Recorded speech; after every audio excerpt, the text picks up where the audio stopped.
Hey everyone, it's Annette here from Thrive Nurse Coaching.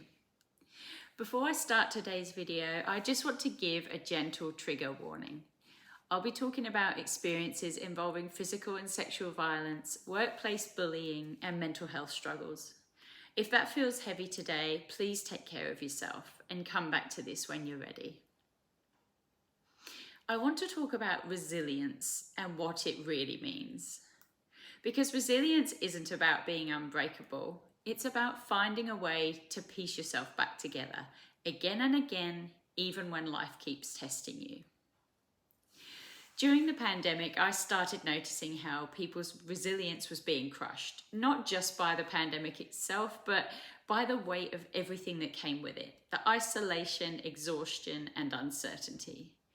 So many people were reassessing their lives and asking themselves, how do I move forward from this? And I started asking myself, why do some challenges break us more than others? Because I'd been through something truly horrific about 15 years earlier, and somehow I came through it almost unscathed. But years later, during that pandemic, something that seemed so much smaller completely broke me. Imagine hearing these two stories from two different friends. Story A. Someone moves overseas at the tender age of 22, straight out of uni, and a week later they're raped and beaten nearly to death. They spend a total of 5 weeks in hospital, needing multiple facial surgeries. They spend the first week of that not knowing if they lost the sight in one eye. And then imagine you hear story B. Someone at work has a completely false rumour spread about them, a single throwaway comment, but over a short space of time, it eats away at their confidence until they're on the edge of burnout. Which person would you think was more traumatised? Years ago, I would have said story A without hesitation. But I've lived through both, and the truth surprised even me. In 2021, some colleagues I'd worked with for over 2 years told a new staff member, "You need to watch your back with Annette." That one sentence, that one lie, changed everything. At first, I brushed it off. I knew they didn't see me as one of them. We were never mates. But we'd managed to be professional and get the job done. I thought, it's fine, just keep your head down and do your work. But when I tried to do the right thing, to escalate it, I realised that the organisation that claimed to value things like respect and integrity didn't actually live by those values.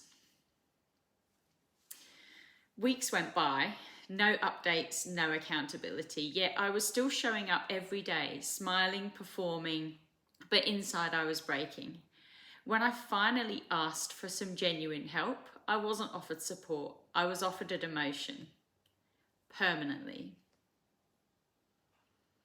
I'll never forget sitting in that meeting sobbing as my own manager stayed silent. She was completely powerless to do anything, and that was the moment I felt truly alone. Now, I'm a stubborn person by nature. It's helped me through a lot, and after that awful attack, I remained not only in the country, but in the very same village where that attack happened. I saw that house every day. I wasn't going to let one idiot ruin my time. I'd wanted this experience for ages. My friends and family were back home a bit surprised, but mostly grateful, as it showed I was going to be okay. But during this time, that stubbornness turned into something else. I clung on almost out of spite, just determined to prove a point, to show that I wasn't going to be pushed out. But the longer I stayed, the worse my mental health became. What once looked like resilience had become self-preservation on empty.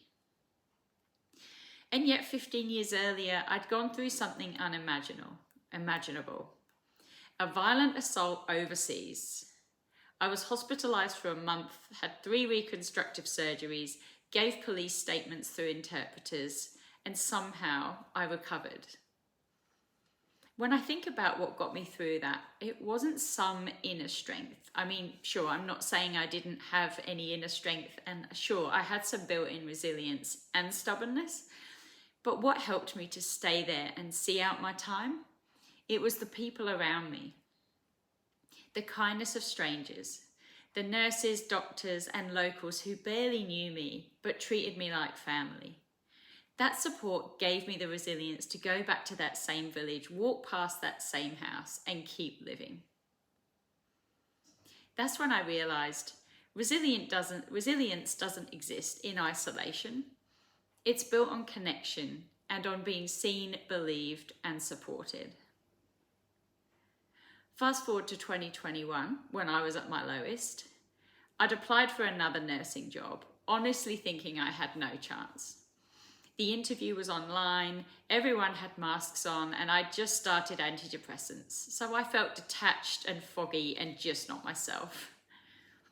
So when they called me to offer me the job, I didn't even believe them. They actually had to tell me twice that I'd been successful. And I want to be really clear, I'm not sharing that to brag. It's not look what I achieved, it's look what I learned. Because that moment reminded me, even when you feel like you've lost every bit of yourself, there's still a spark of resilience deep inside that can carry you through.